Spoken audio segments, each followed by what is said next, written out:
guys what you guys can find in your environment, specifically South Jersey.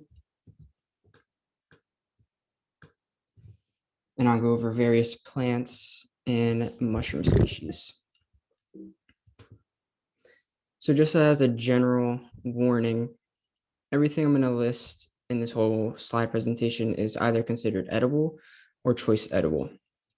So that means everything is going to be safe, but that doesn't necessarily mean it's going to sit right with you, because I've had people in the past eat a wild mushroom that didn't sit well with them. They felt nauseous, they didn't feel good, but I ate it and I was perfectly fine.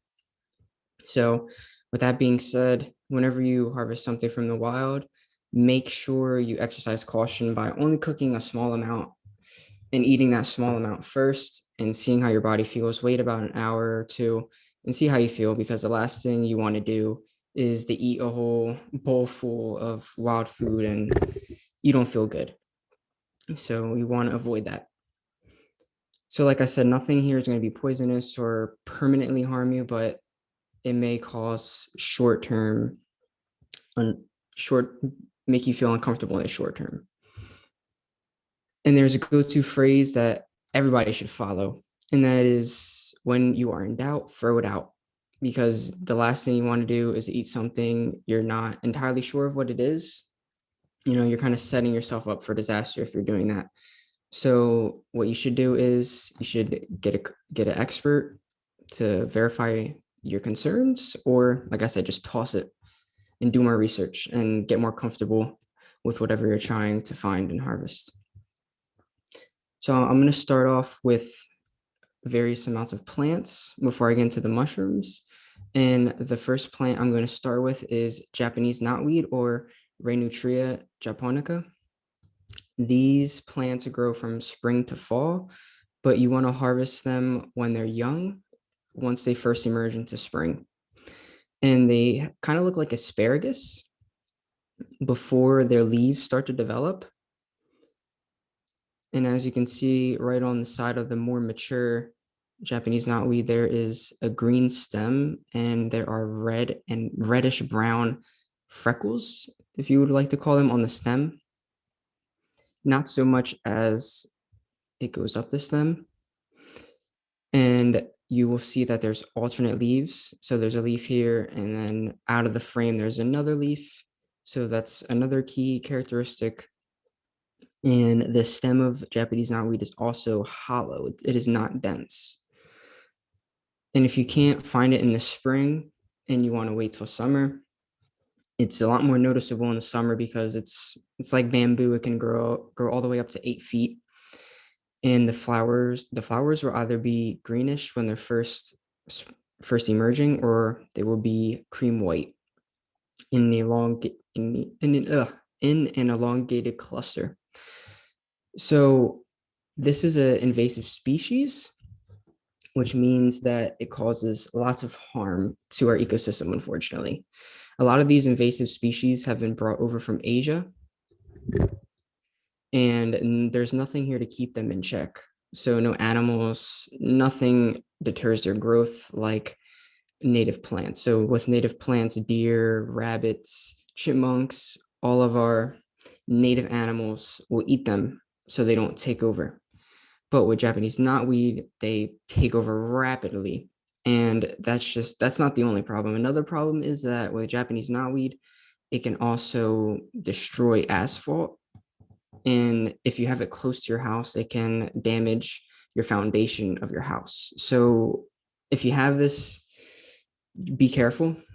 And if you want to get rid of it, have a lot of caution, because you really need to be careful, because if you damage the roots, it sends it into an emergency mode and it'll sprout up a lot more plants from the damaged root. So if you're going to take it out, you have to make sure you do it right. Next, we have stinging nettle, or Yertika dioica. These grow from spring through fall, but the best time to harvest is in spring.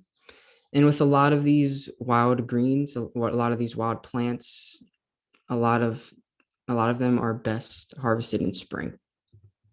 And that is because they're first emerging and you want the young shoots and you don't want the plant to mature, because as they mature with a lot of things, it becomes undesirable.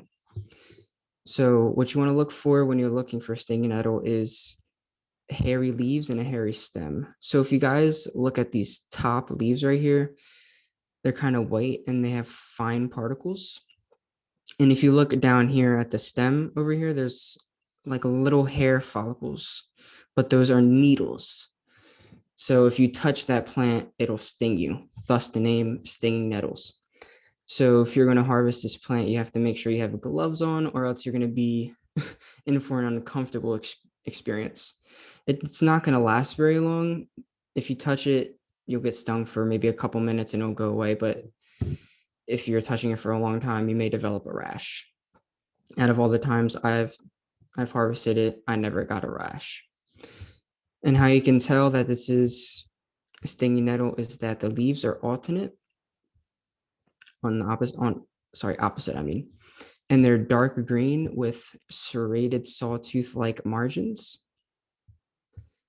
And this plant is very nutritious, has lots of vitamins, lots of nutrients. It's very good for your body. And it's naturally salty, in my opinion. It has good flavor. And this is a native plant as well. And with some native plants, you should practice caution and sustainable harvesting when you are harvesting them, because you don't want the patch to not be able to grow back and sustain itself. But by the time you're not going to be able to harvest a lot of stinging nettle, because you're going to get tired of messing with the needles. It's very time consuming to harvest stinging nettles, especially because you have to harvest only the top shoots of it. So it's not like you can harvest the whole plant. And the reason why you want to harvest only the youngest shoots is because as they mature, they become less desirable and they have a buildup of some acid that's not coming to me right now. And that makes your body a lot harder for it to digest. Next, we have garlic mustard, or Alaria petiolata. These also grow from spring to fall, and you also want to harvest the young shoots in spring. So you would even want to get these before they flower, because if you see up here, these little green bean-like pods, they all have seeds in them. And as the season goes on, they will get bigger and the seeds pod will fill and they will drop. And that is how they germinate into the ground. So how you identify garlic mustard is that they have a heart-shaped leaf. This is a good example. This leaf right here that's basking in the sunlight. These also have a tooth-like margin. And when I mean margin, I'm talking about the edge of the leaf. The flowers are white and they have 4 petals at the top. And you can take a leaf off of the garlic mustard and you can rub it in your hands. And if you smell your hand, it'll smell mildly like garlic. It's not very pungent, but it's still noticeable. And as the plants mature, they will contain trace amounts of cyanide, nothing to worry about. You just have to make sure you have to cook it thoroughly. So as it gets older, it's going to get bitter.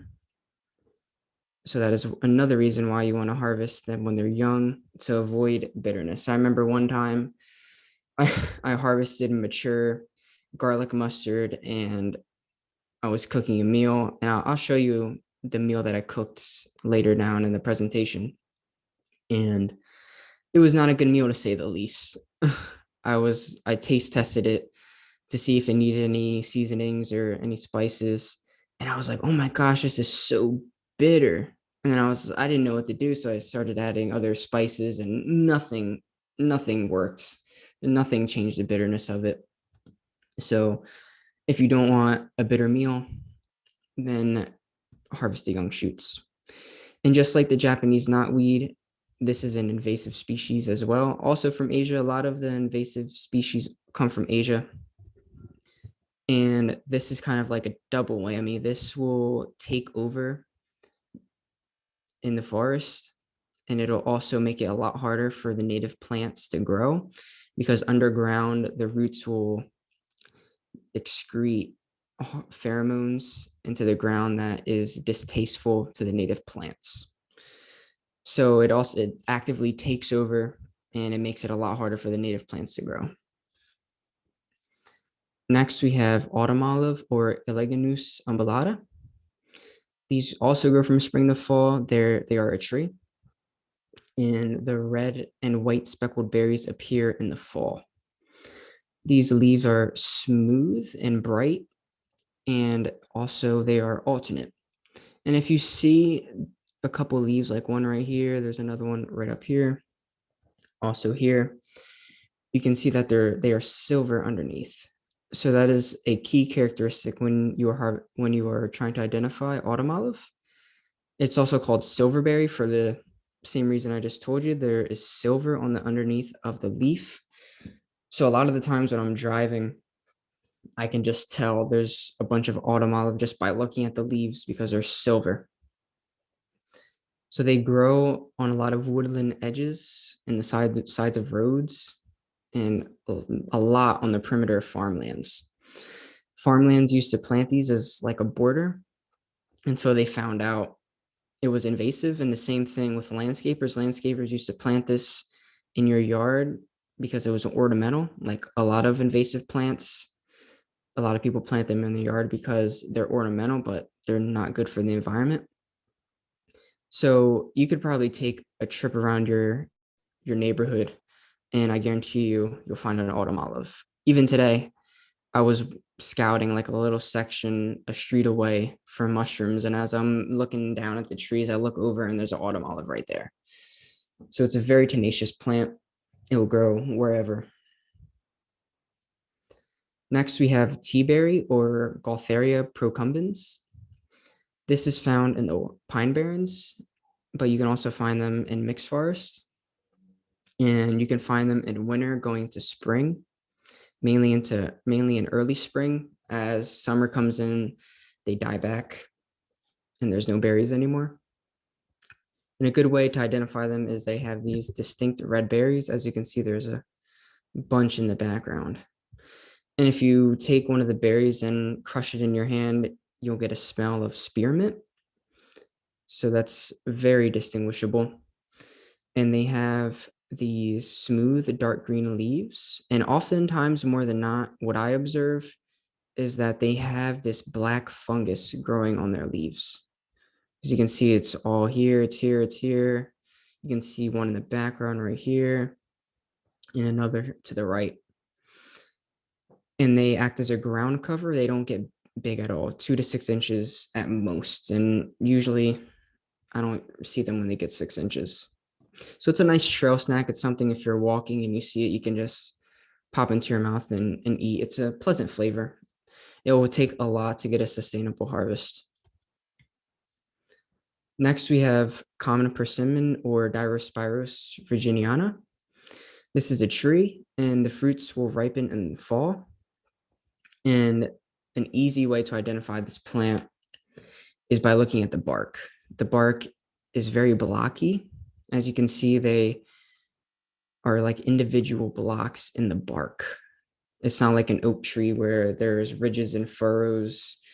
There are very noticeable blocks, and they're dense. You cannot move them at all. It is very difficult to do that. And if you can't identify it off of the bark by any chance, you can look up and check the leaves. And they have an oval shaped alternate leaves. And when you're in the fall time and you finally find this tree, make sure you harvest all of the persimmons that are on the ground, because you do not want the persimmons that are in the tree. The persimmons that are still in the tree are not ripe yet, and they're very astringent to the point where it's pretty unbearable. And either way, this tree is so dense and so strong, you can't shake the tree to have the persimmons drop. Most of the time, the persimmon is mainly stem, and the branches are very high up. And as you can see, there's a bunch of persimmons on the ground and a picturesque persimmon, because most of the time it's hard to find really good persimmons because they fall quite a bit of distance from the top of the tree. So most of the time you're going to have persimmons with blemishes. So the best place to find a persimmon is in a grassland because it'll have a smoother landing. I don't know if anybody is familiar with Bridgeton City Park, but Bridgeton City Park has a couple of these persimmon trees, and the city just and usually a lot of cities like to plant persimmon trees in city-owned land.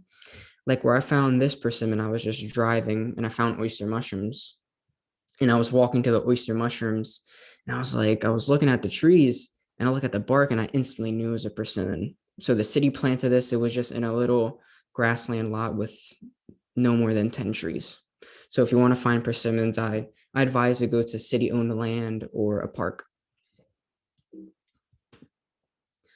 All right, now that I've got all the plants out of the way, I'm gonna head into the mushrooms. So before I head into the mushrooms, I want to give you guys a little background information on mushroom ecology and their role in the ecosystem.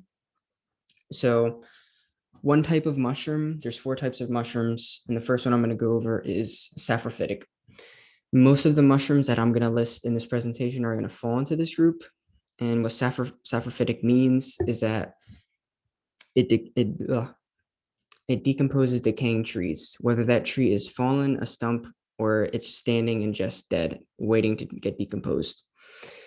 So for those mushrooms, these dead trees are easy food. It's just all the defense mechanisms for the tree are down. It's very easy to decompose the tree. Therein, they are parasitic mushrooms. Parasitic mushrooms will seek out living trees and actively kill it. Unlike the saprophytic mushrooms that seek out trees that are already dead or dying. But then again, there are some mushrooms that are both parasitic and saprophytic, and some of the mushrooms I go over will be both. And then one of the best mushrooms are usually mycorrhizal. Mycorrhizal benefit the growth of the tree. They have a symbiotic relationship where the mycelium will give the tree more water and the capacity to absorb more water and nutrients. And in exchange, the tree will give the mycelium carbohydrates that it produces through photosynthesis. And whenever you hear about mushroom hunters waiting for rain and really stoked when it's raining, this is because when it rains, mycorrhizal mushrooms grow. Without the rain, mycorrhizal mushrooms are not going to grow, unlike saprophytic and parasitic, where they can grow in a dry spell. And then lastly, there is endophytic. These are microfungi that are living inside of the plant tissues, but you can't tell that they're living in there. None of these mushrooms I'm going to list are going to be in this category, but I still figured I would bring it up so you guys are aware of it. So without further ado, let's get into the mushrooms. So to start off, these are oyster mushrooms or Pleurotus austratus. These grow year round, although I see it a lot more in late summer all through winter. And most of the time I find a lot of them in winter. And it's kind of surprising because you wouldn't think mushrooms be growing in winter, but these mushrooms like those temperatures. These mushrooms will grow on dead logs or decaying dead hardwood trees, preferably oak, although they will grow on maple and other hardwood trees, but in my experience, I've mainly found them on oak. The oyster mushrooms will have gills underneath, and they will be growing in a cluster-like formation. So if you look at the tree, there's not really an individual mushroom. They're all clustered together at a single base. So when you harvest them, you can harvest them as one. The gills are not tightly spaced. And in order to verify if it's an oyster mushroom, is you can harvest it off of the tree and you can take an individual oyster mushroom off of the cluster. And there will be a little stem. Oyster mushrooms don't have a big stem like traditional mushrooms, but you will see that the gills will run down the stem. Whereas other mushrooms, you can see that the gills will stop abruptly at the stem. And I'll show you a lookalike in the next slide. So these are oyster mushroom lookalikes called mock oysters or Phylotopsis nudulans. So mock oysters give off a bright orange color and they have a fuzzy cap surface. And like I said, the gills do not run down the stem like traditional oyster mushrooms do. You can't see it too good in this picture. I didn't have a good enough picture for the presentation, so I sought out Mushroom Expert because they're a very good database full of mushrooms that I suggest everybody check out if you're getting into this. And one difference that I find with mock oysters is that most of the time I'll find them growing on conifers, whereas with regular oyster mushrooms, I mainly find them on hardwood trees. And I haven't found them on any pine trees in my experience in foraging. And they're also more prevalent in fall and winter. So if you find oyster mushrooms in the summertime, more often than not, they're going to be true oyster mushrooms. So when you're trying to figure out whether you have a mock oyster or a true oyster, make sure you look at the color of the mushroom and look at the cap surface. If the cap surface is hairy and it's orange and the gills do not run down the stem, then more than likely you have a mock oyster. Next, we have honey mushrooms or Armillaria malea. These grow from summer to fall, and they grow on living hardwood trees, preferably oak. They have white gills on the underside, and they have a bright yellow when young. As you can see, these are young honey mushrooms right here. They are bright orange and have a white stem, and as they get older, you can see they're not as bright. They're more of a dullish yellow, getting to whitish, and they're more of a tannish brown in the middle. And then you can see right here, they're turning brown and decomposing. You can even see the gills are turning brown right here. And you can't see it too good in this picture, but on the stem near the cap, there will be a ring. So that's another key identifying trait to honey mushrooms, is that they have a ring at the top of their stem. And they are not called honey mushrooms because they taste like honey, unfortunately. I wish they were. But the reason why they're called honey mushrooms are because of the color of the cap. They resemble a honey-like color. So this is very interesting and something you should notice and seek out in the wild if you find honey mushrooms. But this is honey mushroom mycelium, and this is how the mycelium will spread in the forest other than spores. These are long threads of my black mycelium on this log trying to find another host, another tree to kill, unfortunately. So this is an easy way of knowing if there's honey mushrooms around, even in the off season. You can find these in the winter when honey mushrooms are not present. Next, we have ringless honey mushrooms or Armillaria tubescens. These grow from summer to fall, preferably on maple and oak, but they will grow on other hardwood trees. They are light brown on the margin, and just with the plants, the margin is just the edge of the cap of the mushroom, where with the margin with plants, it is the edge of leaves. And as you can see, there is a clear distinction in the ringless honey mushroom and the true honey mushroom. The cap is going to be a lot darker. It's not really a honey yellow. It's more of a orangish brown, fading to a darker brown in the center of the cap. And they have no ring. With true honey mushrooms, right about here, below the cap, there will be a ring. And what I showed you before in the last slide, those black threads of mycelium, the Armillaria tubescens or the ringless honey mushrooms will not show those traits. So those are very key characteristics on trying to figure out whether you have ringless honey mushrooms or honey mushrooms. But both mushrooms are edible. Personally, I don't harvest them and I don't enjoy them. But I find that other foragers and other people in the country will harvest these mushrooms and enjoy their taste. Some people even preserve them, which I don't like, but some people like different things. And one more thing before I move on, the honey mushroom is also called the Meadow Maker. So that should just go to show you what it would do to an ecosystem. So whenever I see honey mushrooms growing at a base of a tree, I actively give that tree my prayers and have it in my thoughts for a minute, because I know if the mushrooms are visible and present, the tree is gone, it's dead, or it's going to die inevitably. Next, we have chicken of the woods or Porous sulfaris. These mushrooms grow from late spring to late fall. They grow on fallen logs, living or decaying hardwood trees and stumps. but they prefer oak trees. So before I got into the mushrooms, I told you guys all about the types of mushrooms. And this is one of the mushrooms that is both parasitic and saprophytic, although I find them a lot more on dead trees, but that's not saying they won't grow on living. They grow in shelf-like formations on the tree, not at the base. They are growing on the tree. They have deep, bright orange to yellow hues on the surface of the mushroom.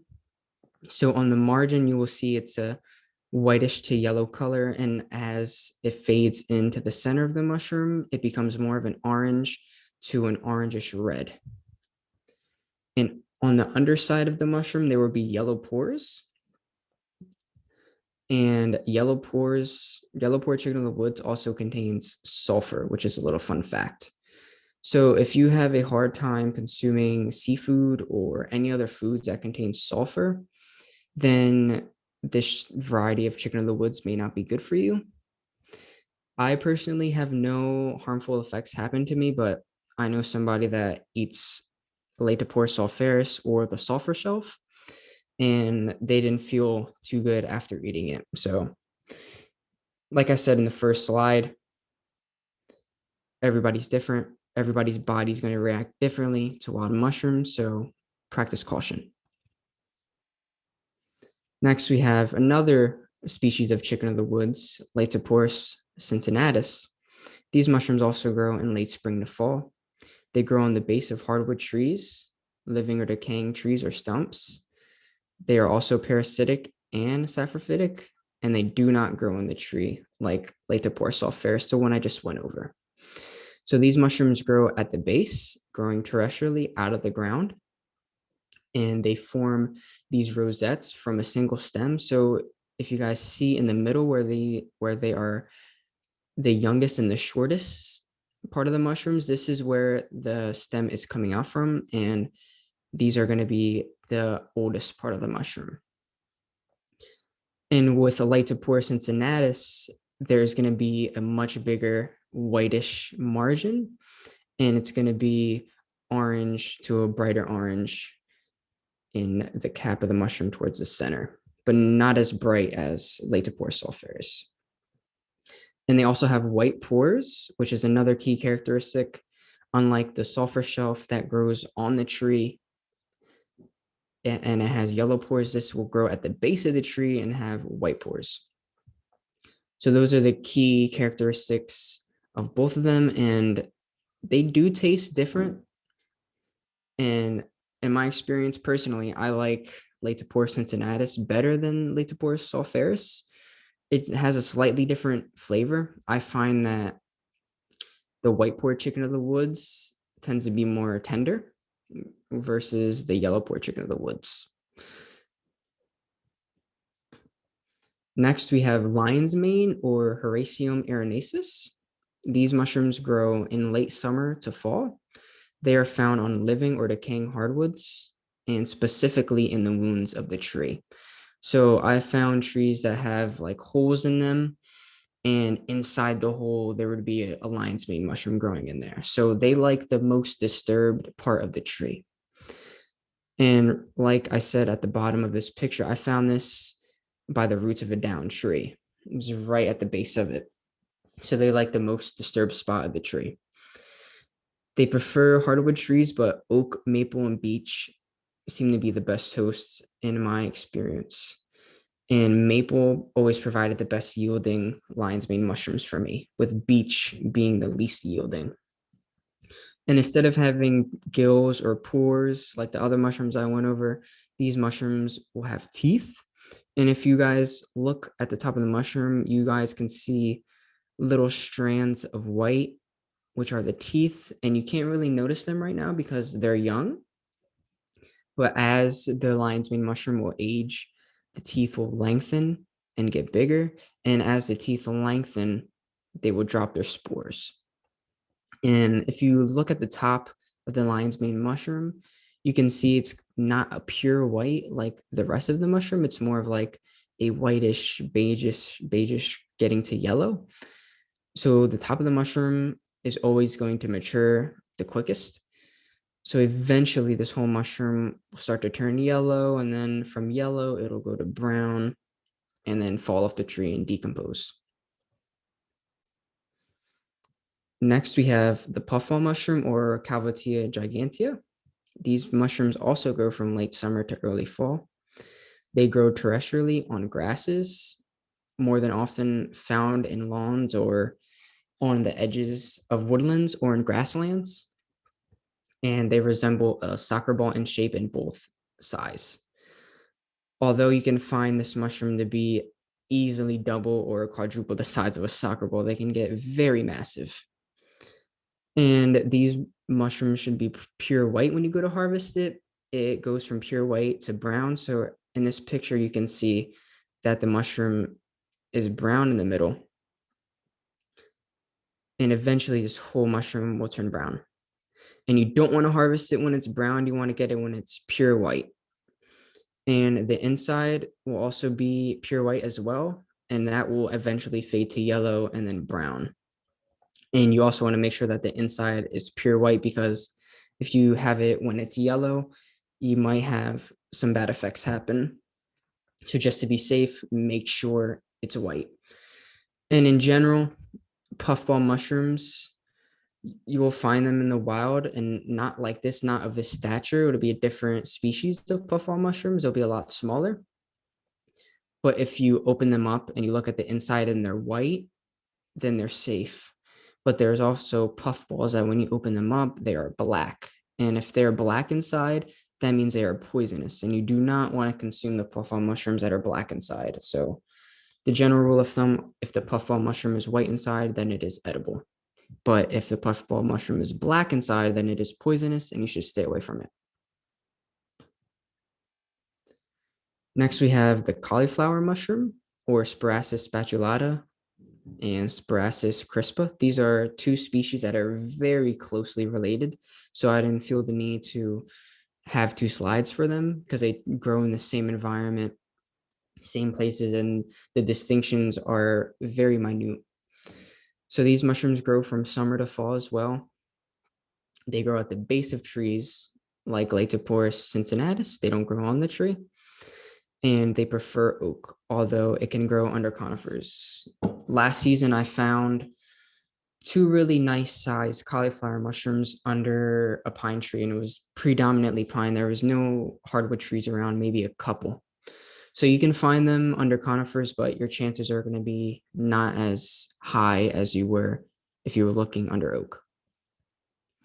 And Spiraceus spatulata, it tends to stay on the whiter side, while crispa will stray towards the whitish to yellowish to tan, and sometimes to even a slight darker brown. So that's a good way to know. And either way, both of these species of mushrooms are edible. So you don't have to worry whether if you have spatulata or crispa, they're both going to be edible and they're going to taste relatively the same. I like to call these egg noodles of the woods just because they resemble egg noodles in the way they look when you break them up and how they cook. And it's such a cool mushroom to find. I love finding it. I don't find a lot of it. And when I do find it, I don't find much of it as I do other mushrooms. I think the most I've ever found and harvested was about 4 pounds at the most, which seems like a lot, but compared to other mushrooms, it's not much. So these have closely grown quote unquote arms. It's hard to find the words to describe this, but they also have like a brain like pattern to them. And they have a white pore surface if you look on the underside of the mushroom. Next, we have Beefsteak Polypore or Officinalia hepatica. These grow from summer to fall and are found on dying or hardwood trees or stumps, preferably oak. So if you guys seen a pattern so far, a lot of these trees like oak trees. Some will grow on other hardwood trees, but for the most part, you're going to have the most luck with oak. The surface of this mushroom is going to be bright pink, fading to like a pinkish white, and then eventually to pale white, and then brown as it decomposes. And as you can see right here, this small little stem that's connected to the tree, that's where the first growth comes out. And then it seeks oxygen. And then once it gets its oxygen, it fans out and becomes much more complex. These mushrooms have a white pore surface. And an interesting fact about these mushrooms are when you cut the beefsteak polypore, it bleeds. So if you guys see these little red liquidy spots in the mushroom on the right side, if you were to cut that mushroom at that spot, there would be red liquid or blood, should you say, dripping out of the mushroom. And that's another key characteristic when trying to identify if it's beefsteak polypore. And most mushrooms are not going to be pink. These are one of the few mushrooms that are pink. And there's other pink mushrooms, but they're not going to be polypore. So more than likely, you are going to have a beefsteak polypore on your hands if you find a bright pink mushroom growing on a tree. And another fun fact is that you can eat this mushroom raw, although I don't recommend it. It's just something to keep in mind because most mushrooms you can't eat and shouldn't eat raw. And it's surprisingly tasty. I saw other foragers on Instagram and other places take a chunk off of the beefsteak polypore and just eat it. And I was like, what are they doing? And I was like, okay, well, I know it's edible raw. So I was out foraging one day and I found it and it was a good specimen. So I was like, okay, it's small. So even if I cook it, it's not gonna really amass to anything. So I was like, okay, let me just cut off a piece and see what the hype is about raw. So I ate it and I was chewing on it, and surprisingly, it tasted lemony. It has a citrus taste to it, and you would not think that this bright pink mushroom would have a citrus taste, but surprisingly, it does. So I do not recommend eating mushrooms raw because it's a lot harder for your body to digest raw mushrooms. And especially if you're having this mushroom for the first time, you do not want to eat it raw. You're putting something foreign into your body. The last thing you want to do is to have it raw. If you're going to put something foreign into your body, you should at least cook it first and eat a small amount. Next, we have golden chanterelles or Cantharellus ciboris. These grow from summer to fall. They grow around hardwood trees, preferably oak and sometimes conifers. These mushrooms can be found in mossy areas. They have these bright yellow cap and also a yellowish underside. And they have a dense white stem. And they look like gills on the underside of the mushroom if you look, but when you're in the field and you're able to look closely at the underside of these mushrooms, they do not have gills.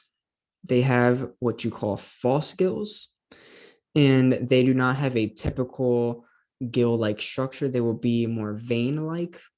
It's hard to see it in this picture, but in the next slide, I will show you another chanterelle species where it'll be easier to see the false gills.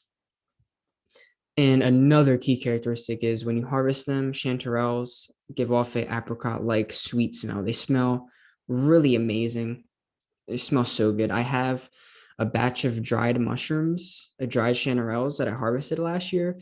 And I was going through a bunch of my dried mushrooms and I totally forgot about them. And I opened it up and they smelled like butter.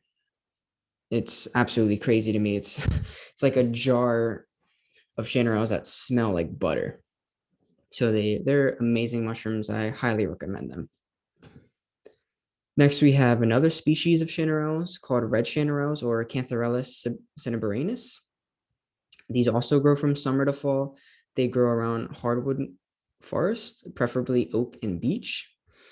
And the entirety of this mushroom is bright orange to red. As you can see, it's mainly orange with a little bit of white in it.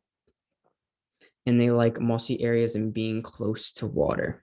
So I found these right next to a stream.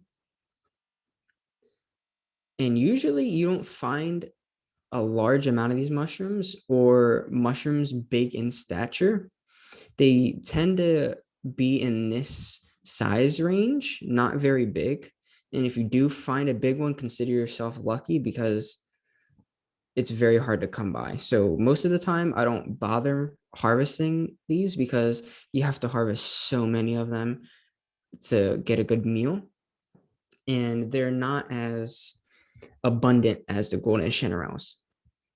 So what I was talking about with the false gills is that you can kind of see with this middle mushroom right here is that they're kind of like deformed in a sense. They're not true gills like with the oyster mushrooms. The oyster mushrooms have uniform, exactly spaced gills, whereas these do not resemble any of those characteristics.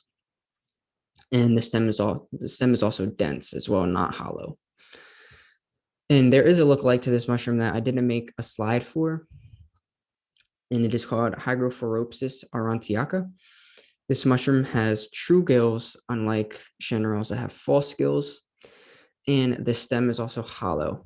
They have a yellow margin and a brownish cap, more brown towards the center of the cap, and a yellowish brownish stem, although they can stray towards more of a orangish color. But they are also mainly found around conifers. So when you're trying to distinguish whether you have a true chanterelle or a false chanterelle, feel if the stem is hollow, look at the underside of the mushrooms, see if the gills run down the stem, see if they have false gills, and that will lead you in the right direction. And also where they're growing as well. Take that into account. Next, we have another mushroom in the same family, closely related. These are called black trumpets or Crateralis phallax. These grow from summer through fall. And around here, August is when they come up in abundance. They flush like crazy in August. And as you can see, there's this beautiful black trumpet with a ton in the background, all out of focus.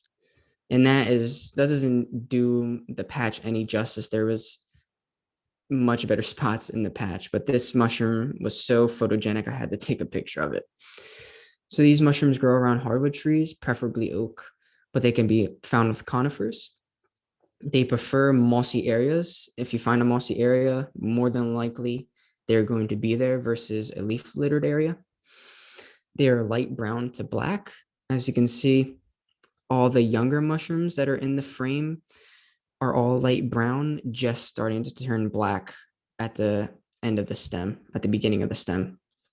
Whereas this more mature black trumpet is black and very, very brown.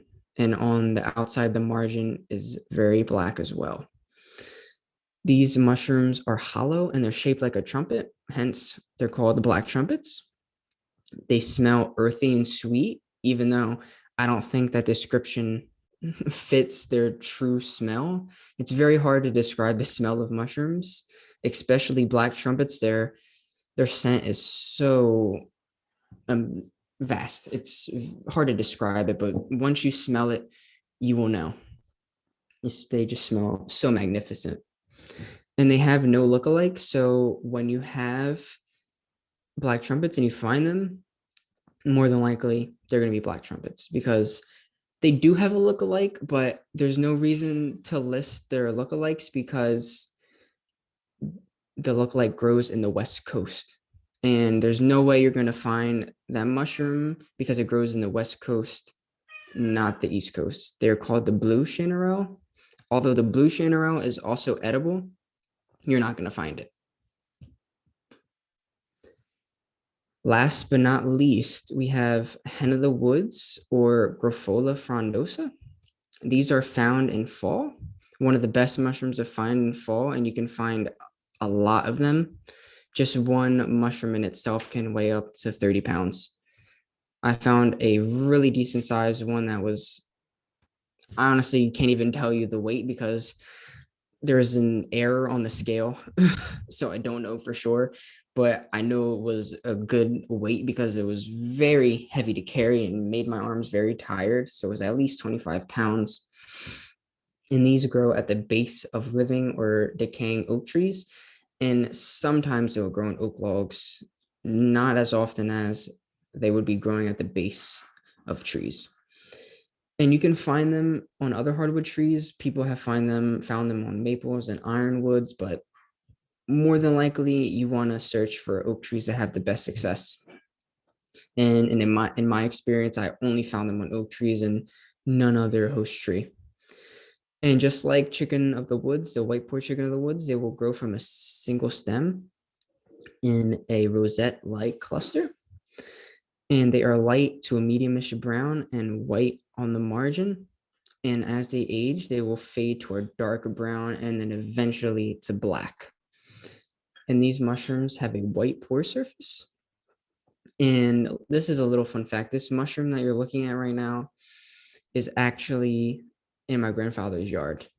I was just doing what I had to do in my day in the fall, and I got a call from my grandfather, and I'm like, oh, I wonder what he wants. And I answer the phone, and then he's like, hey, Jullian, I was mowing the lawn and I found this mushroom and I was about to mow it, but I figured I would call you up first and see if it was anything good. And I was like, once he said that, it was like ding, a light bulb went into my mind. And I knew exactly what it was because he had a pretty thick decaying oak tree in his backyard for years. So once he said that and he told me it was brown, and I was like, yeah, it has to be into the woods. And it's just crazy. It blows my mind that this mushroom has always been there. It didn't just pop up this year. The mycelium has always been in the tree and always been present. So that mushroom could have been there and he could have mowed it down for years and we just didn't know about it. But once we were aware of kind of the woods, it made its appearance known to us. So to end out our slides, these are some other mushroom lookalikes that I didn't think needed a slide to themselves. So these mushrooms will resemble chicken of the woods on the left, Enonotus squircustrus. And as you can see, a distinguishing characteristic is that on top of the mushroom, the cap surface is going to be hairy. Chicken of the woods mushrooms are not hairy or fuzzy. And you can see it's not really shelf-like. It's one singular mushroom. And as you can see, it's orangish on the margin of the mushroom, whereas it'll be a lighter color, more of a white on the margin for chicken of the woods. On the underside, it's going to be more white. So that's another key characteristic. White poor chicken of the woods is not going to grow on a tree. And then you have black staining polypore or Mirabilis stumpsoni. And this can resemble maitake, which is the mushroom we just went over. But a good way to know that this is not hen of the woods is you take one of the pieces of the mushroom off and you just rip it in half, you disturb it somehow, and you will see that it stains black. And maitake does not stain black, so that is a good way to know. So you can see the mushrooms closest to us are more of a whitish, grayish brown. And then the one furthest away is the most mature because you can see on the outside, it's starting to turn black. So that's another key characteristic. So if you're confused on whether it's black staining polypore or maitake, just take a piece, rip it, and it'll stain black. These are also edible, but I can't recommend it. I don't have any personal experience on it. You definitely would want to harvest it when it's younger. Like a lot of polypores, as polypores mature and get older, they get undesirable and they get chalky and hard and something you don't want to eat. Although some people say that this mushroom is good, some people have used this mushroom for broth and they said it made a good broth, but I can't recommend it and I can't share any stories about black staining polypore. So practice caution. And then lastly, we have Berkeley's polypore or Bondarzoea berkeleyi. And this mushroom can resemble chicken of the woods in the early stages of life.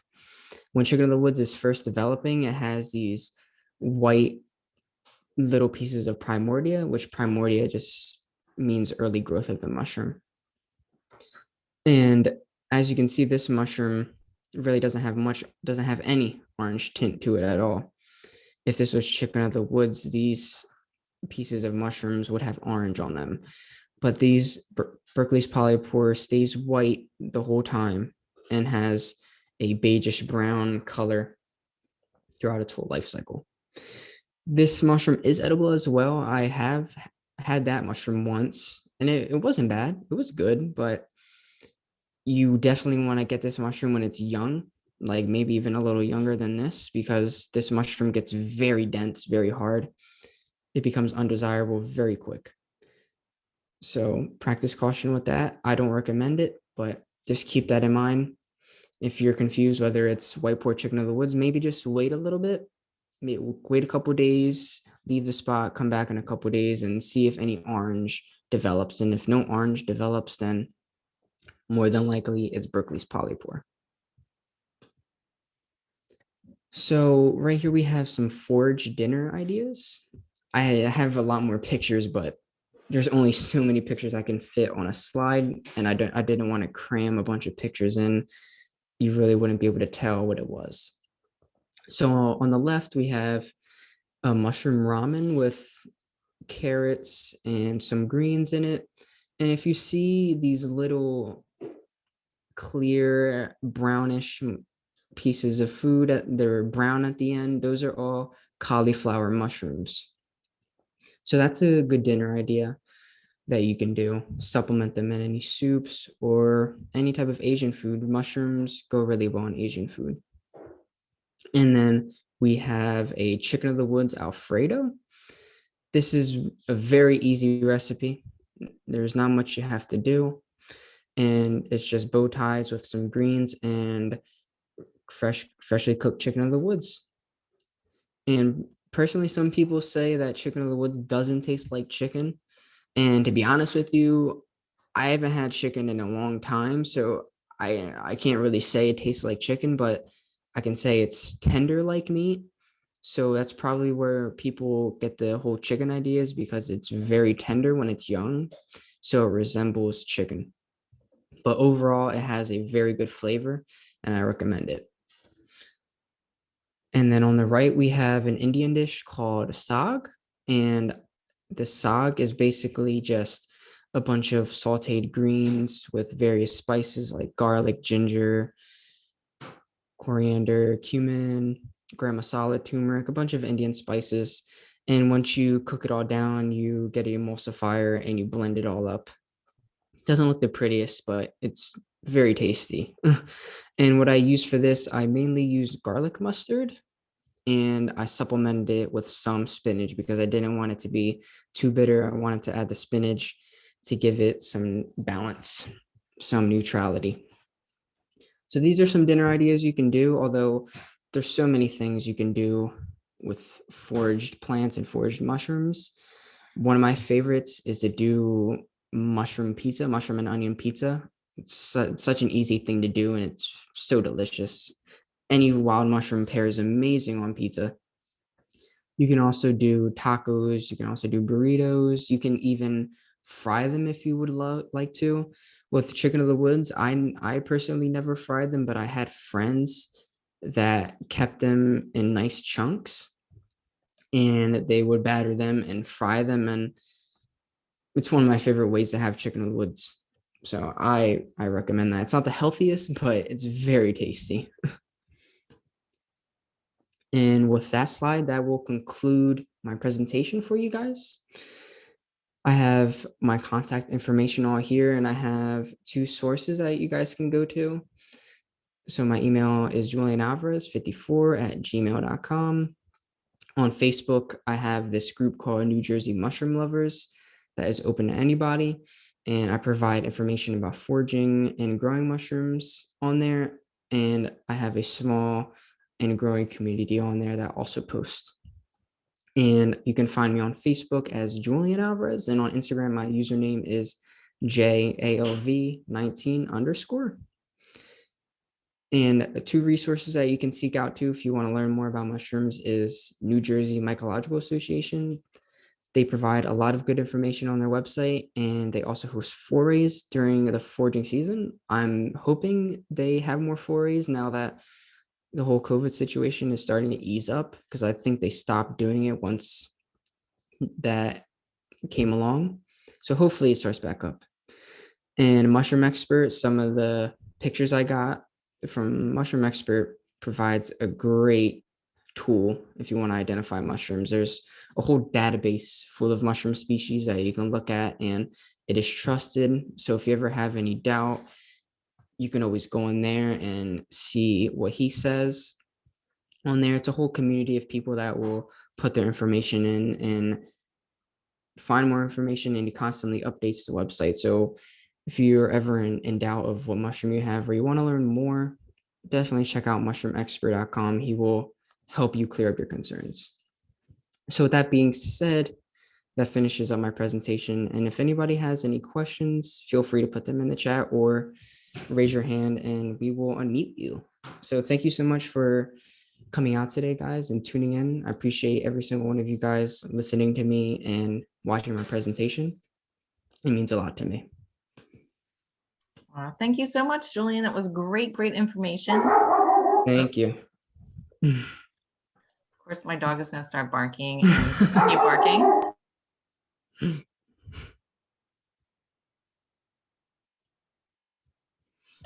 Jullian, I don't know if you can see the question in there. Somebody was asking about the environment the mushrooms are grown in, if they can uptake pollution or heavy metals, and if that's a concern.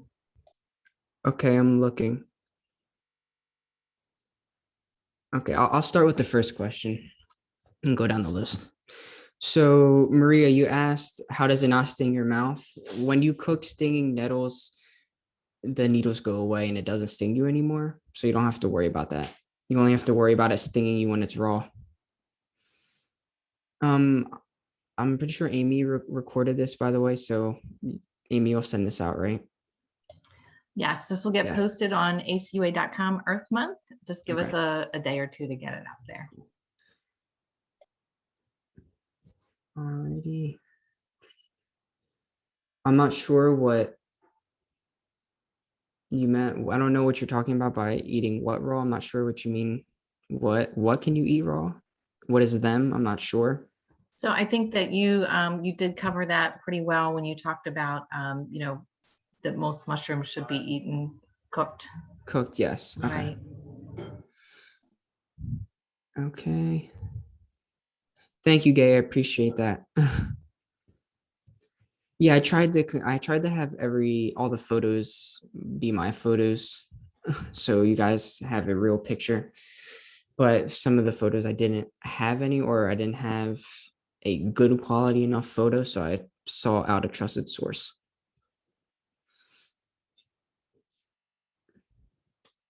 So if anybody has any more questions you want to put in the chat or raise your hand. There was one in the actual Q&A part asking about where the mushrooms are grown and if you need to be concerned about pollution and heavy metals. Do I have to pause my share in order to see that, or stop sharing? I don't know. Can you click on the Q&A? Yeah, because I'm trying to open it, but it's not letting me. I can only see the chat. Okay. I'll close out. Maybe try again. No. Okay, but you said they asked about if mushrooms can. Do you have to worry about the environment the mushrooms are grown in? Can they uptake any pollution or heavy metals? So yeah, I would proceed that with caution. It's a lot. I would proceed that with caution with anything in yards, because yards are sprayed a lot versus a forest. You don't have to worry about a forest. There's no one's going in the forest and spraying weed killer or something that can harm your health. So if you find something in a yard, then I would practice caution, because I remember finding chicken of the woods one time in somebody's yard, and the next day or the next week, I can't quite remember, but I saw them outside spraying Roundup. So I was like, oh, well, there goes that, So if you find it in a yard, you have to be a lot more skeptical than when you find it in the woods. And same thing with plants, because they will uptake all of those particulates and pollution. But for the most part, we shouldn't have to worry about that. If it's growing far enough away, a lot of farms and orchards grow on busy routes and busy streets. No one really talks about not eating an apple or not eating a peach or a pear because it's growing on a busy road, a busy country road. So why is that question asked when foraging mushrooms or foraging plants? Just my opinion on that.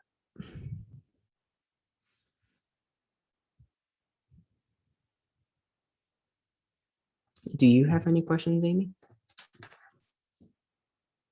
I don't know. That was a lot of information. I'm really glad that we are recording this because I think it'll be a really great reference to go back to. Jullian, you're so knowledgeable, and we're really grateful for you sharing your knowledge and your time. And we thank everybody for coming too. Indeed, I appreciate you guys coming out and listening to my presentation. It means a lot to me. And like I said, if you want to learn more, come join my group on Facebook. I provide a lot of knowledge on there. Not as much now because the season is just winding up. We just came out of dormancy, but once summer comes along, I'll be posting a lot more. All right, great. So if there's no more questions, we'll wrap up and come back to acua.com/Earth Month to view Jullian's the recording of this. And there's lots of thanks coming into you, Jullian. So we really appreciate you. Thank you. Thank you, Michael. Thank you, Alexis. Thank you, Madhu. And thank you, Ruth. I appreciate it. And thank you, Amy, for hosting me and giving me this opportunity. I really appreciate it. And before I go, Brian asked me at the beginning of the presentation to show my shirt, and I didn't show my shirt. So this is my shirt. It says amateur mycologist with questionable morels. So I decided to wear it because it's spring and morels are just now popping up in the East Coast. So I thought it was very appropriate to have morels on my shirt. And it's also one of the best mushrooms you can find. Hey, hello, Ahan. I hope you're doing well. Hope you enjoy this presentation. And I'll see you on Wednesday, by the way. Thank you, Paul. I appreciate that. All right. Well, thanks, everyone. And thank you, Auntie Bobby. I appreciate you watching.